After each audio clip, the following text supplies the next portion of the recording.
Okay, let's get straight to it. We have an urgent situation report on Hurricane Melissa.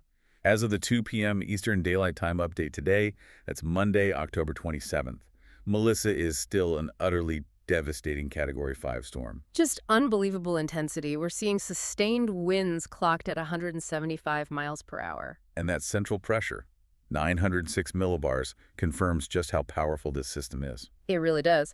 The core right now is located about 145 miles southwest of Kingston, Jamaica. And the critical thing, it's moving so slowly, just agonizingly slow, 3 miles per hour to the west-northwest. Which means, unfortunately, the catastrophic impacts aren't just approaching. They are actually starting right now. Exactly. The core is forecast to move near or even directly over the island tonight and right through early Tuesday. A really dangerous situation unfolding. Welcome to Meteorology Matters, the podcast that dives deep into the science, chaos, and stories behind the weather that shapes our world. This show was created by meteorologist Rob Jones, and we're doing something new this season, offering every episode in English and Spanish. Yeah, that's right. Same stories, 2 languages. Why? Well, because weather impacts everyone, and science should speak to all of us. But here's where you come in. We really want to know what you think. Is this bilingual setup awesome? A bit confusing, maybe totally unnecessary. Tell us straight up on social media, comment, like, share, or DM us and let it rip. We need that feedback. Absolutely. Now let's get into today's episode of Meteorology Matters. Our mission today, it's focused entirely on analyzing the meteorological data we have and looking at the preparedness efforts around Hurricane Melissa. Well, This storm, well, it's arguably become the most historically serious system of this 2025 season. So we're going to unpack that data, try to understand the precise nature of the threat Jamaica and really the wider Caribbean is facing right now. Exactly. All right, when we talk Category 5, people often just hear the wind speed, 175 miles per hour. But to really grasp Melissa's power, we have to look inside at its structure. As of 2 p.m., it's near 16.5 north, 78.3 west. What are the key structural things revealing the storm's violence? Well, what's really striking here is how Melissa shows that classic visual signature of a tremendously powerful hurricane. If you were to look at the satellite imagery right now, you'd see a small, incredibly well-defined eye. It's only about 10 nautical miles wide. Wow, that's small. Now, yeah, in that tight constriction, it means the wind speeds are forced into this incredibly concentrated, violent area right around the center. And surrounding that eye is what meteorologists call the central dense overcast, or the CDO. Okay, break that down. What does the CDO tell us? The CDO, it's essentially this dense, pretty symmetrical shield of high cirrus clouds. It indicates extreme outflow air flowing out from the storm high up in the atmosphere. And the cloud tops in Melissa's CDO, they're registering temperatures colder than negative 80 degrees Celsius. Minus 80. That's incredibly cold. It is. And that depth, that intensity of convection, the constant rising of warm, moist air fueling the storm, it means the heat engine driving Melissa is operating at absolute peak efficiency. It's a highly potent, extremely well-organized, and frankly, an incredibly violent system. And compounding all that internal power is the fact that it's barely moving, just sort of wobbling along at 3 miles per hour. That slow crawl over very warm waters must be just feeding it, prolonging the disaster. But the forecast does call for a change, right? A critical path change. That's right. What's supposed to finally steer this thing? Well, that slow initial movement, it's mainly because of weak steering currents, specifically a mid-level ridge of high pressure that's been sitting north of Melissa, kind of acting like a block. But forecasters are really banking on a significant atmospheric shift. We're expecting a deep layer mid-latitude trough, Which is like a big dip in the jet stream. Exactly. A significant dip in the jet stream. It's moving eastward through the southeastern U.S. right now, and that is expected to become the dominant steering influence. So let me see if I get this. This incoming trough is going to sort of scoop Melissa up. Precisely. As that blocking ridge weakens, the strong southwesterly flow ahead of that big trough will grab hold of Melissa. That should start a turn towards the north, probably in the next 12 to 24 hours. Yeah. And after that initial turn, the storm should finally accelerate off toward the northeast. It'll pick up speed significantly as it gets caught in that broader atmospheric flow. And the acceleration is key, right? That's what potentially spares islands further west from the same prolonged agony Jamaica is facing. Exactly. It gets it moving. Okay, so while that acceleration is forecast eventually, first, Melissa has already carved its name into the history books for the 2025 Atlantic season, and it highlights a really frightening trend. It really has. And this is where, the analytical insight becomes critical. Melissa underwent what we specifically call extreme rapid intensification over the weekend. Define that for us again.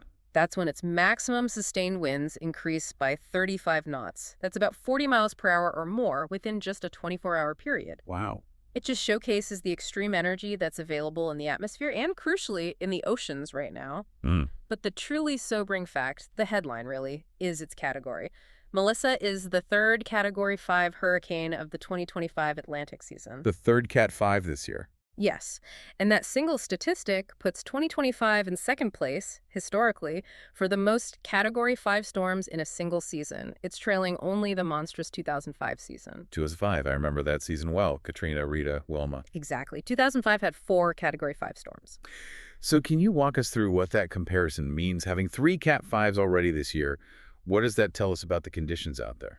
Well, 2005 really set the modern benchmark for just hyperactive hurricane seasons. It had 28 named storms in total. Now, we haven't reached that total storm count this year, not yet anyway.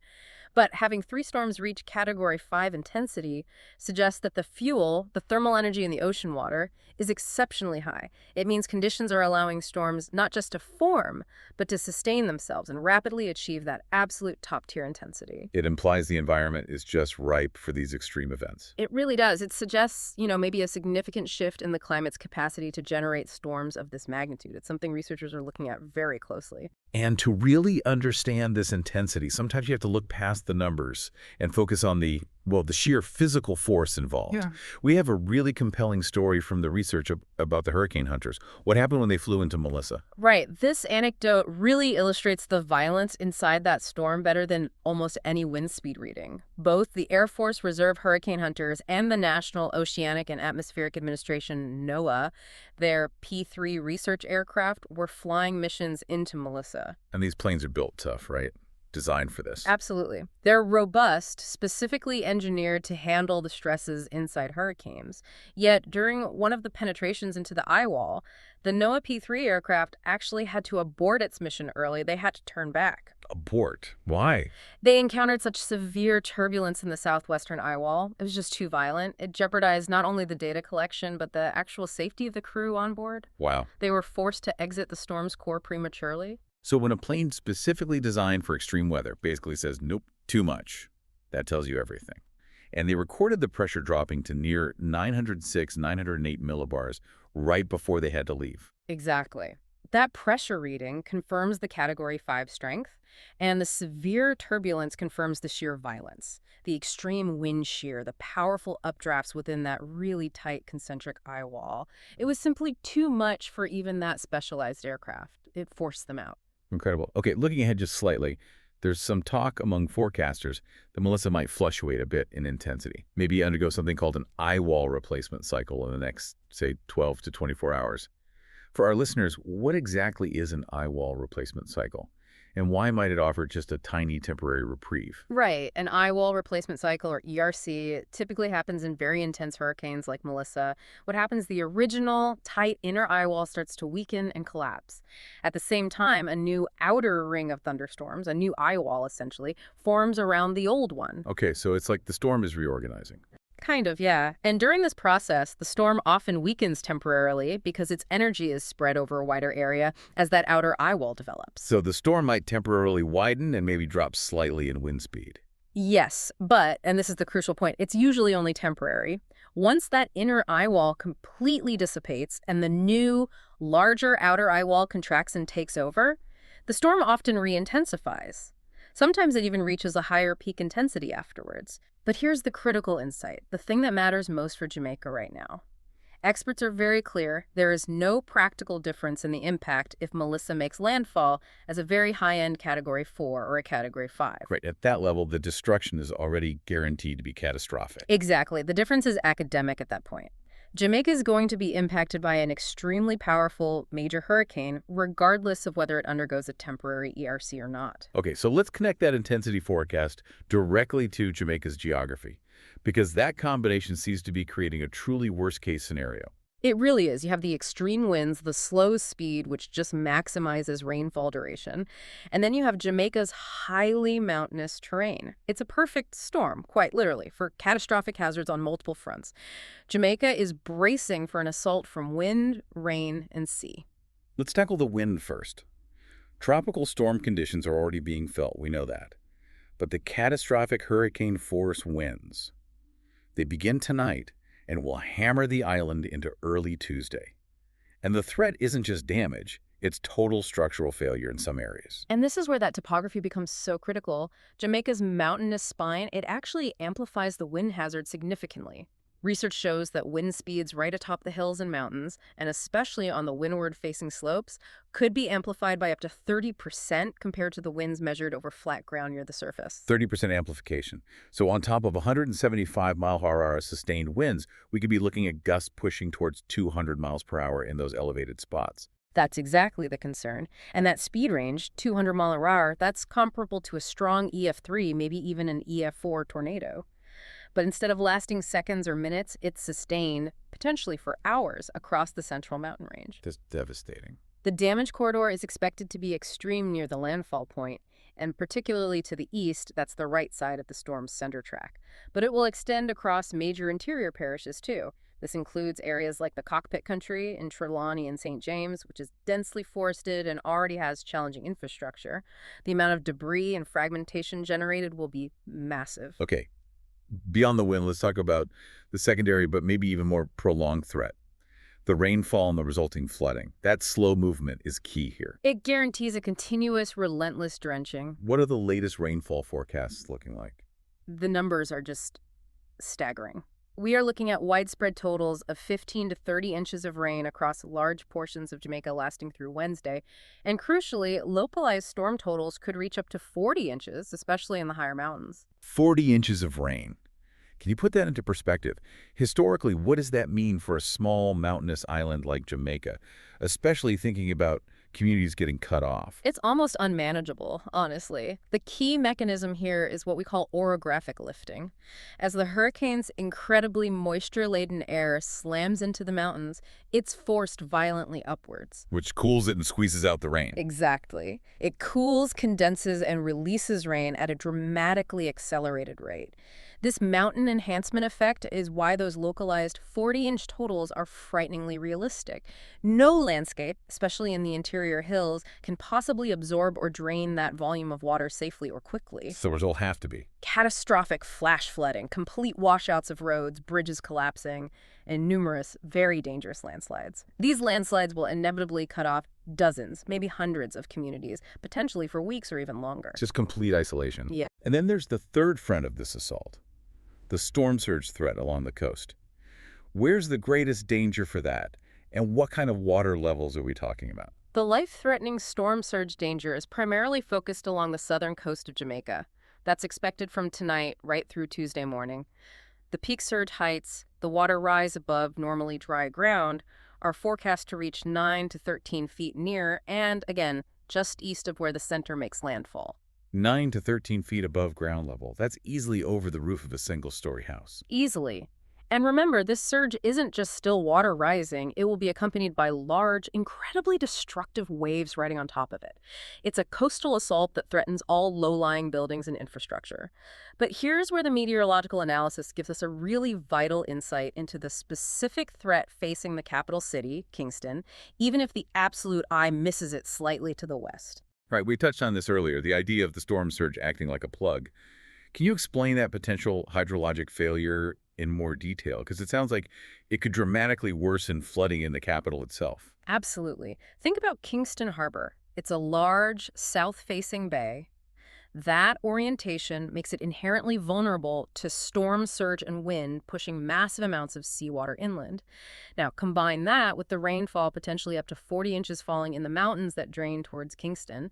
This enormous volume of fresh water normally flows down through the capital's gullies, its drainage infrastructure, and exits into Kingston Harbor. Okay, makes sense. But when you have a 9 to 13-foot storm surge pushing inland from the sea, it acts as a literal barrier. A plug is a good way to think of it. The immense volume of freshwater runoff pouring down from the hills has nowhere to go because its exit point, the harbor, is blocked by seawater being pushed in by the hurricane. So the rainwater backs up. Dramatically. It backs up inland, exacerbating the flood potential for the entire capital area and all the surrounding low-lying infrastructure. It's a devastating combination. Coastal inundation from the sea plus blocked freshwater drainage from inland, a dual disaster. And that includes critical infrastructure, like Norman Manley International Airport, right? It sits right on that peninsula next to the harbor. Correct. Its location makes it incredibly susceptible to being completely inundated, potentially shut down for a very long time by that combined surge and rainfall flooding. Is there any better news for other parts of the coast, like the North Coast tourist areas? Relatively speaking, yes. The forecast suggests the northwest coast near places like Montego Bay will likely fare better in terms of surge, maybe only 1 to 3 feet of inundation there. However, and this is the big however, they are still squarely in the path of the extreme winds and the torrential rainfall. So while the surge threat might be lower, the overall danger remains incredibly high across the entire island. Okay, given this sheer scale of destruction, forecasted the potential for total structural failure, 40 inches of rain, a 13-foot surge preparedness obviously had to shift from just warnings to mandatory actions quite early. How comprehensive has the government response been? The response appears to have been quite decisive, thankfully. It's been led by the Prime Minister, who issued mandatory evacuation orders for the most vulnerable coastal and low-lying areas several days ago. And this built upon a foundational step taken back on October 24th when the government's Office of Disaster Preparedness and Emergency Management, ODPEM, declared the entire island a threatened area. ODPEM, that's the key agency coordinating everything, right? Exactly. They're the nerve center for the national response effort. And what key infrastructure did they preemptively shut down? The closure orders have been pretty comprehensive. Both major international airports, Sangster in Montego Bay and Norman Manley in Kingston, have been ordered closed, all major seaports too. It essentially locks down the island to external travel until Melissa passes. Furthermore, the National Emergency Operations Center has been fully activated. They've been working to pre-position crucial supplies like generators, medical kits, and fuel stocks in areas they anticipate will be cut off. But the challenge, as always, is getting people to actually evacuate, especially from those really vulnerable coastal spots. We saw reports about communities like Rocky Point and Portland Cottage in Clarendon.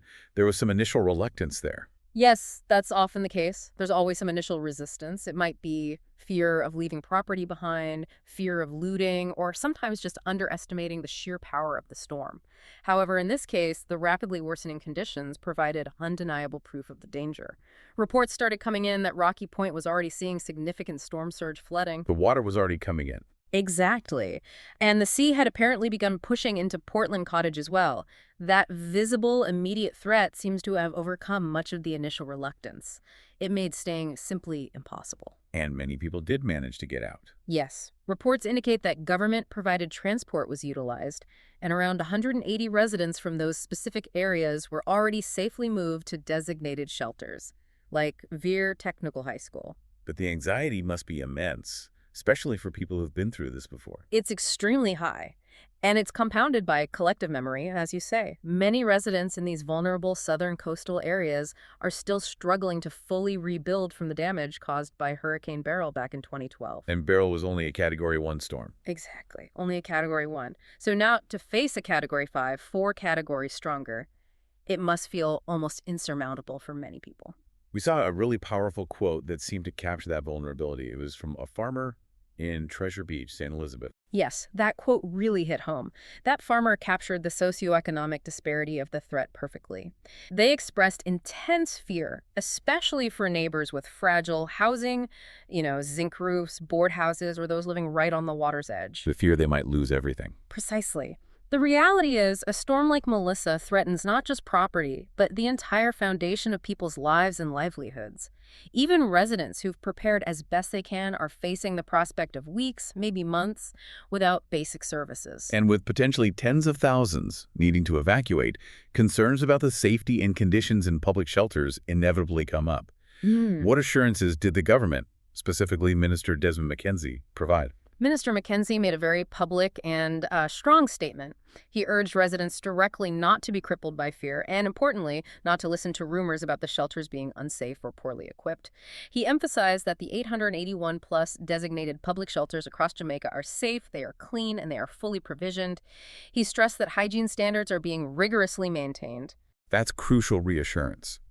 What about logistics inside the shelters? How are they ensuring order and safety? Well, ODPM and the security forces have established clear protocols. Each shelter has a dedicated management team.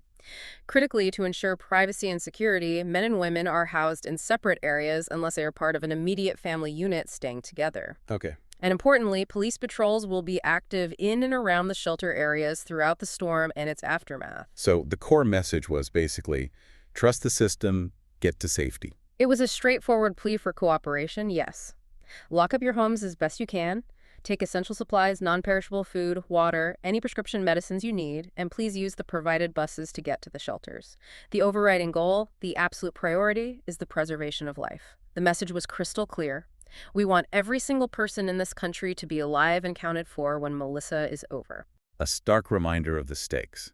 Okay, while Melissa's immediate, most devastating focus is Jamaica, its influence extends across the region. It already passed Hispaniola.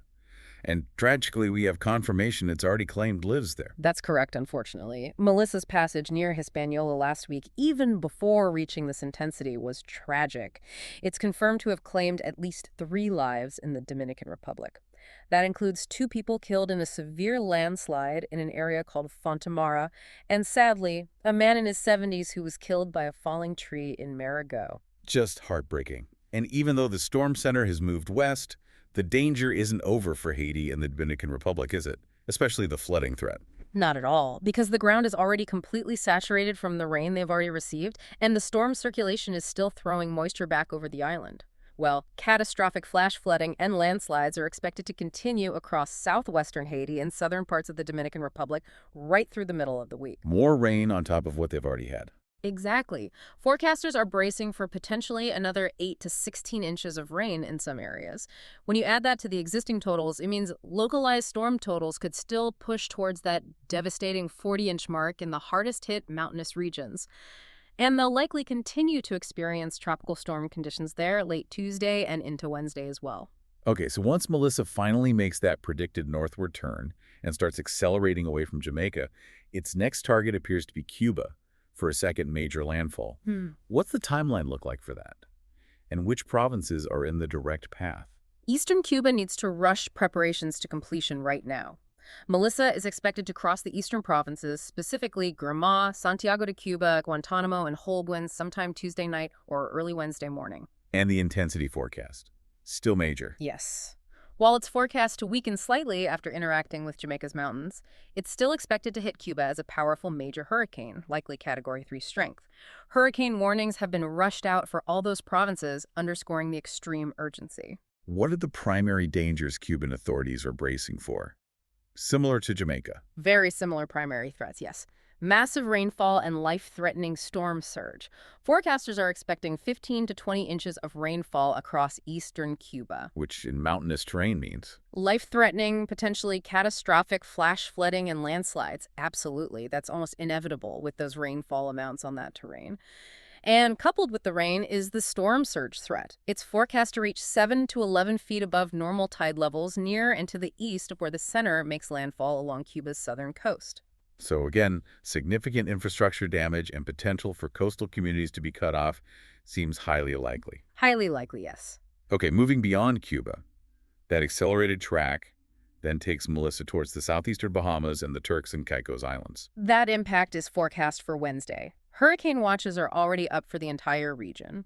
And while the storm will be accelerating as it moves off Cuba and through the Bahamas, moving at a pretty good clip, as the forecasters say that faster speed doesn't eliminate the danger. Right, it just shortens the impact window. Full preparations are still needed. Absolutely. The window for preparation is shorter, but the intensity is still forecast to be significant, likely still a hurricane, maybe a major one as it passes near or over them.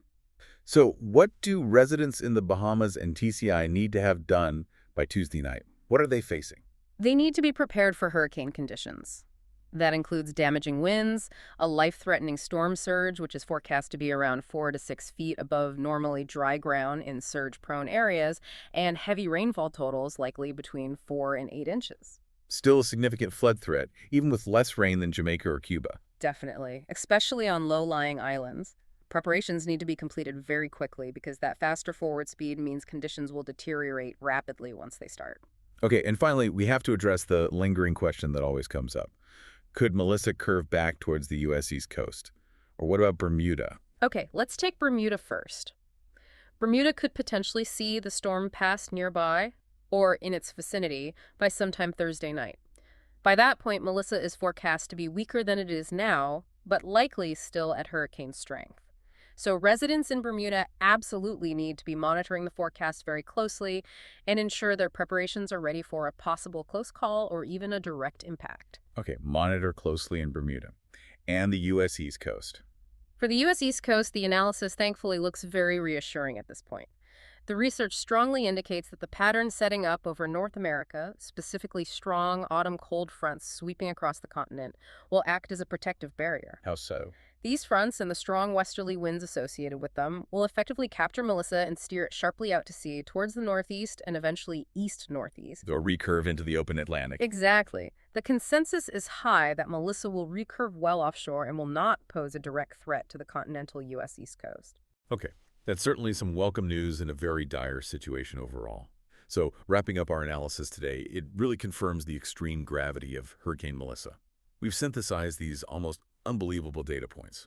175-mile-per-hour winds, a crawl speed of just 3 miles per hour initially, the potential for 40 inches of rain, a 13-foot storm surge that could block drainage for a capital city. The immediate overriding message for everyone in Jamaica, especially those in vulnerable areas, has to remain the same. Please heed the official warnings, get to the designated shelters if ordered, and prioritize preserving life above absolutely everything else right now. And what's really fascinating, or perhaps terrifying from a meteorological standpoint, is how it's not just one factor, it's the convergence. It's the extreme intensity as a starting point, yes, but then it's the slow movement magnifying the rainfall duration, the mountains dramatically enhancing that rainfall, and then that specific dangerous hydrological feedback loop, the surge blocking the freshwater drainage in densely populated areas like Kingston. That whole combination creates this multi-layered, almost existential threat to infrastructure and safety. It points towards unprecedented and likely very long-lasting damage. The sheer complexity of trying to coordinate a response against that kind of compounding disaster when power, communications, transport could all fail simultaneously across wide areas. It's just staggering to contemplate. It really is, and this brings up an important question, something maybe for you, the listener, to think about as this unfolds. The research we've looked at heavily emphasizes the near certainty of long-lasting infrastructure failure. That means many communities will be isolated, perhaps for days, maybe even weeks, before significant government aid can reach them. So given that reality, what immediate non-governmental resources should people in potentially isolated communities prioritize right now or have on hand generally for resilience? You mean beyond the official shelters and aid? Thinking about self-reliance? Exactly. We're talking about maximizing self-reliance and community resilience from the ground up. What local sustainable solutions become absolutely essential for survival during that extended recovery period when the power lines are down, the roads are washed out, and help is still far away? Something to really mull over. A crucial question indeed. You've been listening to Meteorology Matters, created by meteorologist Rob Jones. Now that you've heard both our English and Spanish versions, we really, really want your feedback. Is this bilingual approach helping more people connect with the science, or is it just making things messy for you? Please don't stay quiet. Jump on our socials and let us know what you think. You can follow meteorologist Rob Jones on Instagram. His handle is simply meteorologist. On TikTok, you can find him at TV Meteorologist. And on YouTube, search for the Rob Jones Hurricane Channel. That's where you can also find the Meteorology Matters podcast playlist with all the episodes. And please be sure to like, follow, comment, and rate the podcast wherever you listen. Like it, share it, drop a comment, or send us a message directly. We want to hear it all. Your reactions, good, bad, or even brutally honest, will genuinely shape how we move forward with this format. Thanks for listening, and remember, the weather always matters. But so does your opinion.